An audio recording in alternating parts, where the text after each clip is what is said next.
একটি ছোট গ্রামে বাস করতে এক গরিব কৃষক। নাম তার আব্দুল্লাহ। প্রতিদিন সে নামাজ পড়ত। এক বছর গ্রামে ভয়ানক খরা পড়ল।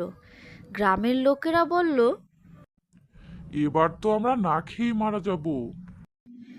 কিন্তু আব্দুল্লাহ বলল, আল্লাহ আমাদের রিজিকের মালিক, তিনি অবশ্যই আমাদের সাহায্য করবেন।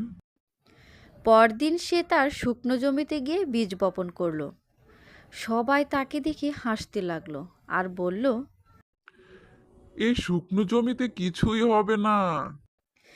কিন্তু আব্দুল্লাহ থামল না। সে দোয়া করলো এবং চেষ্টা চালিয়ে গেল। কিছুদিন পর হঠাৎ আকাশে মেঘ জমলো, শুরু হলো প্রবল বৃষ্টি। সবার জমি তখনও প্রস্তুত ছিল না, কিন্তু আব্দুল্লাহর জমি আগেই বীজ বোনা ছিল, তাই তার জমিতে সুন্দর ফসল ফলল। গ্রামের লোকেরা অবাক হয়ে গেল। তারা বুঝলো যে আল্লাহর উপর ভরসা করে এবং চেষ্টা চালিয়ে যায়, আল্লাহ তাকে কখনোই নিরাশ করে না।